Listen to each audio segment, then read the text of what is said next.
Ici, chacun sait ce qu'il veut, ce qu'il fait quand il passe. Ami, si tu tombes, un ami sort de l'ombre à ta place. Demain, du sang noir séchera au grand soleil sur les routes. Chant des compagnons dans la nuit, la liberté.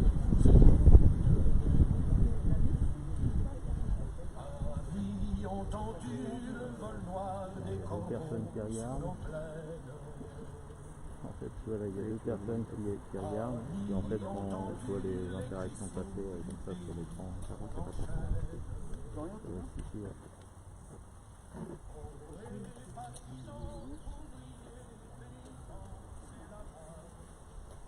Messieurs les autorités, dépôt de Gerson.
Monsieur le conseiller départemental, monsieur le maire honoraire, mesdames et messieurs les élus, mesdames et messieurs les présidents de l'association, messieurs les porte-drapeaux, monsieur Jean Perello, que je souhaite saluer tout particulièrement et qui nous honore de sa présence aujourd'hui, mesdames, messieurs. Je voudrais tout d'abord vous donner lecture du message de madame la ministre déléguée auprès de la ministre des Armées chargée de la mémoire et des anciens combattants. 8 mai 1945. Par deux fois, l'Allemagne a signé sa capitulation sans condition. Pour l'Europe, la délivrance est là, la guerre est finie. Enfin, après tant de souffrances et de désolation, après tant d'espérance et de luttes acharnées, même les épreuves les plus douloureuses ont une fin. Même les tempêtes les plus dévastatrices s'achèvent. Une joie bouleversée emplit les petits cœurs. Les drapeaux ornent les fenêtres, les embrassades se noient dans la liesse populaire. Derrière les larmes de joie, celles de la peine affleurent. Personne n'oublie les villes ruinées, les vies dévastées. Personne n'oublie que l'humanité a payé le plus lourd tribut de son histoire. Notre monde en fut à jamais changé. La Seconde Guerre mondiale est une rupture pour notre civilisation qui se sait encore davantage fragile et mortelle, 76 ans plus tard, reliée par notre mémoire commune et épris de la même reconnaissance, nous nous unissons par la pensée et par notre hommage pour saluer le souvenir de celles et ceux qui ont combattu et abattu le fléau nazi. Pour notre pays, rien de plus simple. Ce combat prit de nombreux visages et la victoire mille chemins. Malgré les ardents soldats de Montcornet, d'Abbeville, des Alpes, de Saumur et de tous ceux de 40, l'ombre de l'occupation, de la division puis de la collaboration a jeté son voile obscur sur la France. Il y a 80 ans, en 1941, les flambeaux de la résistance brillaient déjà. Le flot du refus et de l'espérance montait tandis que la répression forgeait son funeste souvenir à Châteaubriand, au camp de Souges ou au Mont-Valérien. La France libre recevait les ralliements des territoires ultramarins et poursuivait son inlassable épopée. Dans les sables de Coufra, elle nouait un pacte avec la victoire et par la voix du colonel Leclerc regardait déjà vers Strasbourg. À l'instar d'Hubert Germain, dernier des compagnons de la libération, ce fut toute une jeunesse ardente et résistante qui refusa la défaite et l'asservissement, qui refusa de servir les desseins de l'occupant, tous ils ont permis à la France de s'asseoir à la table des vainqueurs. Cela fut rendu possible par le combat acharné des armées françaises et des armées alliées, par les forces françaises libres qui jamais ne cessèrent la lutte, par le dévouement des résistants de l'intérieur, par chaque Française et Français qui a refusé l'abaissement de la France et la négation de ses valeurs. Notre gratitude demeure indéfectible. Entendons les mots de Malraux. Un monde sans espoir est irrespirable. La victoire de 1945 est le succès de l'espérance, mais elle est aussi l'aube d'un nouvel effort collectif pour la reconstruction, pour la paix et pour l'Europe. Hier comme aujourd'hui, face aux épreuves et aux crises du temps, la nation française se tient debout, résiliente et espérante, unie et solidaire. Souvenons-nous de l'adversité surmontée et de la liberté reconquise. Mesdames, Messieurs, 76 ans après, nous nous retrouvons devant ce monument pour célébrer la capitulation nazie, pour honorer celles et ceux qui ont porté haut les valeurs de la France, sa devise « Liberté, égalité, fraternité », et se sont battus souvent jusqu'au sacrifice pour libérer le territoire national du joug nazi. Mais nous sommes là aussi pour célébrer la paix et la concorde que nous appelons de nos voeux. Après les effroyables saignées opérées au cœur de l'Europe dans les tranchées de 14-18, après les millions de morts de la Première Guerre mondiale, avec les montées des nationalismes qui opposent les uns aux autres dans un projet mortifère, avec la crise économique qui se transmet au monde et que rien ne parvient à juguler, avec tous les égoïsmes qui prennent le pas sur l'intérêt général, survient le monstre hideux du nazisme qui prend le pouvoir en Allemagne, où le fanatisme et la haine se sont emparés des esprits, faisant suite à l'Italie où le fascisme domine depuis 1922. C'est la montée des périls qui voit le ressentiment érigé en viatique. C'est le monde qui bascule et la raison avec lui, qui emporte la paix et menace la liberté. Le 6 février 1934, avec ces manifestations factieuses, est un jour sombre pour la République. Et la venue du Front populaire, avec ses grandes avancées sociales et sa volonté de paix, ne fera que retarder le chaos. Au passage, peu seront ceux qui apportent le soutien attendu par les républicains espagnols que combattent les troupes sinistres de Franco. Et la guerre éclate à l'été 1939, lorsque la Pologne est envahie. C'est d'abord la drôle de guerre.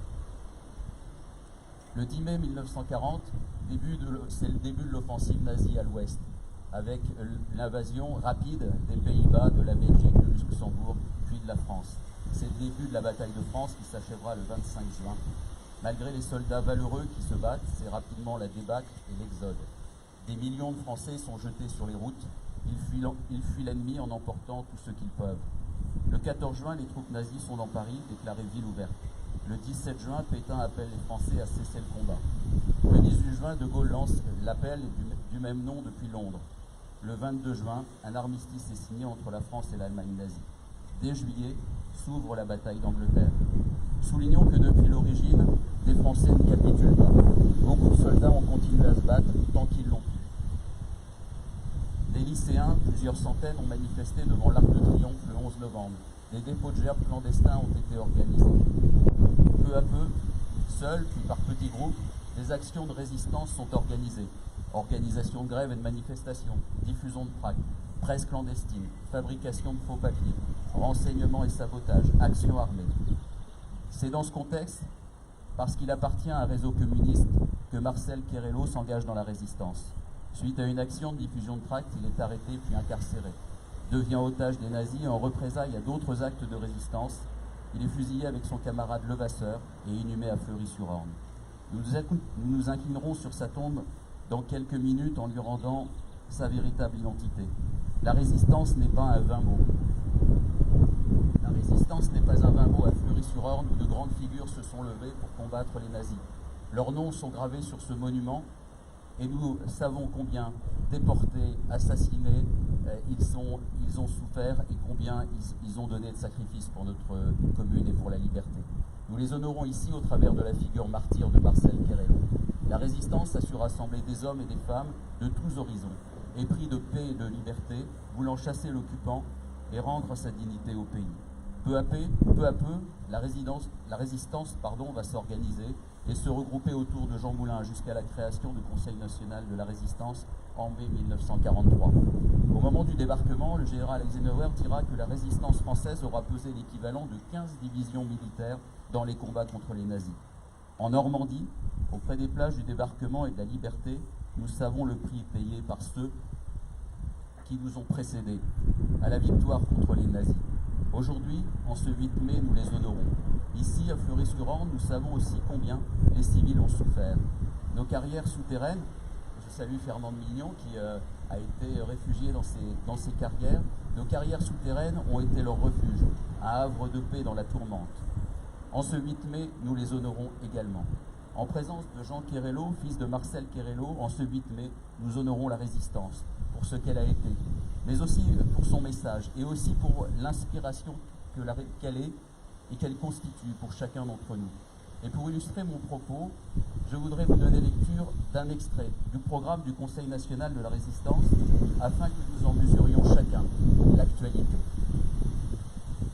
Pêle-mêle, l'établissement d'une démocratie la plus large possible, la pleine liberté de pensée, de conscience et d'expression, la liberté de la presse, son honneur et son indépendance à l'égard de l'État, des puissances d'argent et des influences étrangères, la liberté absolue de tous les citoyens devant l'égalité absolue de tous les citoyens devant la loi, et aussi l'instauration d'une véritable démocratie économique et sociale impliquant l'éviction des grandes féodalités économiques et financières de la direction de l'économie, une organisation rationnelle de l'économie assurant la subordination des intérêts particuliers à l'intérêt général, l'intensification de la production nationale, le retour à la nation des grands moyens de production monopolisés, fruit d'un travail commun, des sources d'énergie, de richesse des sous-sols, des compagnies d'assurance et des grands groupes, le développement et le soutien des coopératives de production, d'achat et de vente agricole et artisanale, et encore, un réajustement important des salaires et la garantie d'un niveau de salaire et de traitement qui assure à chaque travailleur et à chaque famille la sécurité, la dignité et la possibilité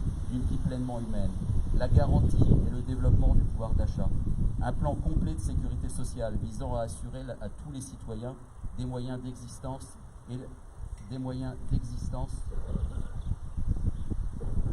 la sécurité de l'emploi, l'élévation et la sécurité du niveau de vie des travailleurs de la terre par une politique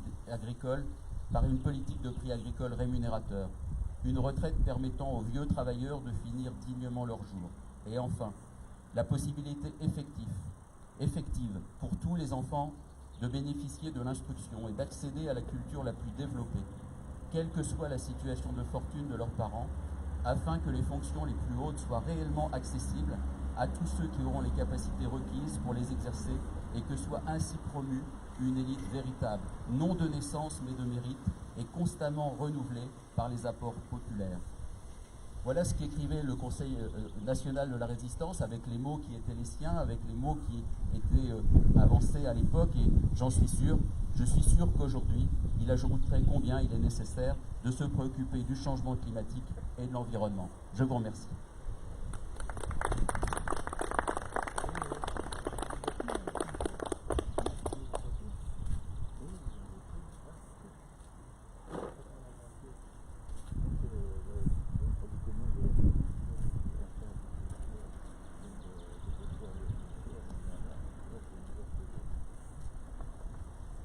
Monsieur le maire honoraire, mesdames et messieurs, chers amis, je voudrais saluer les porte-drapeaux qui sont ici à nos côtés.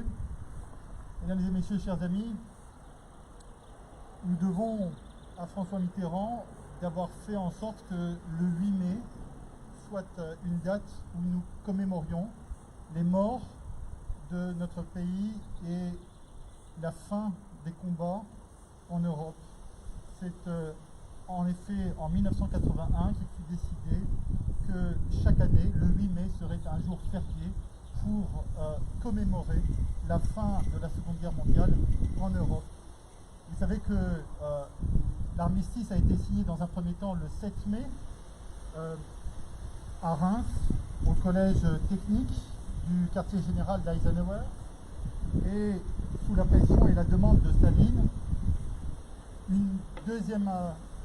un deuxième acte de reddition fut signé à Berlin en présence des forces alliées et des forces soviétiques à 23h40, de sorte qu'en URSS, à l'époque, en Russie aujourd'hui, on fête la fin de la Seconde Guerre mondiale, non pas le 8 mai, mais bien le 9 mai. Je voudrais saluer le discours de votre maire, dire que celui-ci a permis de rappeler les grandes dates de la Seconde Guerre mondiale, les actes de résistance. Je voudrais, puisqu'il a évoqué la résistance, vous lire les derniers mots du discours d'André Malraux à l'occasion du transfert des cendres de Jean Moulin au Panthéon, puisque, comme Marc Le Cerf vous l'a dit, c'est bien aussi grâce à la résistance que nous devons la victoire des Alliés et cet acte de reddition le 8 mai. André Malraux disait la chose suivante. Chef de la résistance martyrisé dans des caves hideuses, regarde de tes yeux disparus toutes ces femmes noires qui veillent nos compagnons. Elles portent le deuil de la France et le tien. Regarde glisser sous les chênes nains du Quercy, avec un drapeau de mousseline noué, les maquis que la Gestapo ne trouvera jamais parce qu'elle ne croit qu'aux grands arbres. Regarde le prisonnier qui entre dans une villa luxueuse et se demande pourquoi on lui donne une salle de bain. Il n'a pas encore entendu parler de la baignoire. Pauvre roi, supplicié des ombres, regarde ton peuple d'ombre se lever dans la nuit de juin constellée de tortures. Voici le fracas des chars allemands qui remontent vers la Normandie à travers les longues plaintes des bestiaux réveillés. Grâce à toi, les chars n'arriveront pas à temps. Et quand la trouée des Alliés commence, regarde, préfet, surgir dans toutes les villes de France les commissaires de la République, sauf lorsqu'on les a tués. Tu as envié, comme nous, les clochards épiques de Leclerc. Regarde, combattants, ces clochards sortir à quatre pattes de leur maquis de chêne et arrêter avec leurs mains paysannes formées au bazooka l'une des premières divisions cuirassées de l'Empire hitlérien, la division d'Alsreich. Comme Leclerc entra aux Invalides avec son cortège d'exaltation dans le soleil d'Afrique, entre ici Jean Moulin avec ton terrible cortège. Avec ceux qui sont morts dans les caves sans avoir parlé, comme toi. Et même, ce qui est peut-être plus atroce, en ayant parlé. Avec tous les rayés, tous les tondus des camps de concentration, avec le dernier corps trébuchant des affreuses files de nuit et brouillard, enfin tombés sous les crosses. Avec les 8000 Françaises qui ne sont pas revenues des bagnes. Avec la dernière femme morte à Ravensbrück pour avoir donné asile à l'un des nôtres. Entre, avec le peuple né de l'ombre et disparu avec elle, nos frères dans l'ordre de la nuit. Commémorant l'anniversaire de la libération de Paris, je disais « Écoute ce soir, jeunesse de mon pays, les cloches d'anniversaire qui sonneront comme celles d'il y a 14 ans. Puisses-tu cette fois les entendre, elles vont sonner pour toi. » L'hommage d'aujourd'hui n'appelle que le chant qui va s'élever maintenant, ce chant des partisans que j'ai entendu murmurer comme un chant de complicité, puis psalmodier dans le brouillard des Vosges et les bois d'Alsace, mêlés aux cris perdus des moutons des Tabors, quand les bazookas de Corrèze avançaient à la rencontre des chars de Rundstedt, lancés de nouveau contre Strasbourg. Écoute aujourd'hui, jeunesse de France, ce que fut pour nous le chant du malheur. C'est la marche funèbre des cendres que voici. À côté de celle de Carnot avec les soldats de l'an 2, de celle de Victor Hugo avec les Misérables, de celle de Jaurès veillée par la justice, qu'elles reposent avec leur long cortège d'ombres défigurées. Aujourd'hui, jeunesse, puisses-tu penser à cet homme comme tu auras approché tes mains de sa pauvre face informe du dernier jour, de ses lèvres qui n'avaient pas parlé. Ce jour-là, elle était le visage de la France. Ce discours magnifique de Malraux, pour célébrer la mémoire de Jean Moulin, retrace bien une partie du parcours de Jean Moulin. Et comme Marc l'a dit, Moulin a contribué à la mise en place du Conseil national de la résistance, qui s'est réuni pour la première fois le 27 mai 1943. Cette unification de la résistance, elle est le fruit d'un long travail de tous et tous. Et je pense en particulier à un poète, le grand poète Aragon. Aragon qui a écrit, comme vous le savez, ce magnifique poème « La rose et le réséda », qui appelait l'union de tous les résistants. Aragon écrivait « Ceux qui croyaient au ciel, ceux qui n'y croyaient pas. Quand les blés sont sous la grêle, fou qui songe à ces querelles, fou qui fait le délicat au cœur du commun combat. » Ce que disait Aragon de la sorte, c'est que lorsque les blés sont sous la grêle, il ne peut pas y avoir de résistants pensant à ces querelles, faisant son délicat, et qu'il y a un commun combat à mener tous et tous. Alors je voudrais, même si nous ne sommes pas le 27 mai, même si nous sommes le jour de la commémoration de l'armistice, avoir une pensée émue pour tous ces résistants et rendre hommage à travers les mots très justes de Marc Le Cerf tout à l'heure, à Jean Querello, et je sais que nous allons nous retrouver dans un instant pour lui rendre hommage. Merci de votre attention.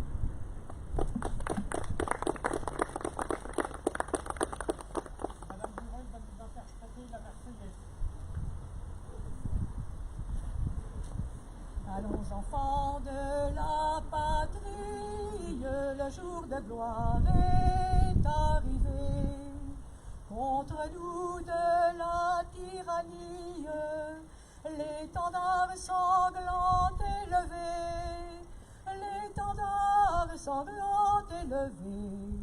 Entendez-vous dans les campagnes mugir ces féroces soldats? Ils viennent jusque dans vos bras, égorger vos fils, vos compagnes. Aux armes, citoyens, formez vos bataillons. Marchons, marchons, qu'un sang impur abreuve nos sillons.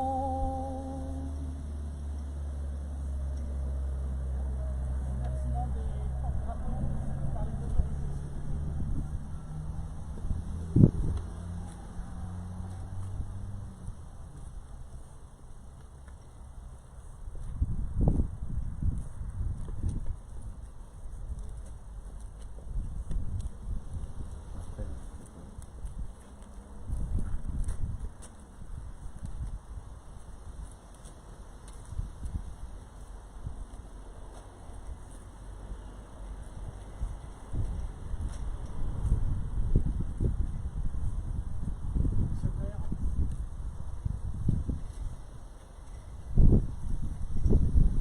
Bien, mesdames et messieurs, je voudrais vous remercier de votre présence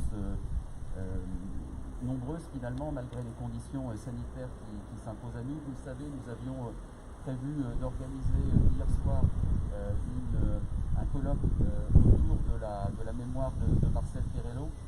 Nous aurons l'occasion de maintenir, de reporter cet événement puisque nous n'avons pas obtenu les autorisations préfectorales pour pouvoir tenir cet événement dans les conditions que nous avions envisagées, et nous avions prévu qu'il y ait un certain nombre de prises de parole postérieures au recueillement que nous allons avoir dans quelques minutes au cimetière autour de la tombe de Marcel Querello.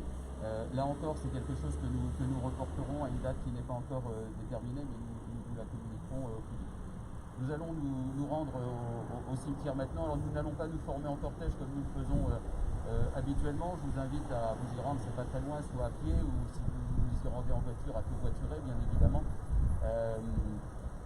Là-bas dans le cimetière, donc nous serons accompagnés par un certain nombre de jeunes qui chanteront un certain nombre de chansons. Il n'y aura pas de prise de parole en tant que telle, je dirais quelques mots, mais il n'y aura pas de prise de parole en tant que telle, puisque c'est dans un cimetière que se passe cette cérémonie. Ce n'est pas le lieu pour des prises de parole particulières, mais nous le moment venu pour le colloque et la cérémonie commémorative que nous avions envisagé de tenir hier et aujourd'hui. Voilà, donc je vous donne rendez-vous dans quelques minutes au cimetière et je vous remercie encore de votre présence. Merci beaucoup et puis merci à nos porte-drapeaux et merci à Françoise Burel qui une fois encore a donné du relief à notre hymne national en l'interprétant parfaitement. Merci à toutes et à tous.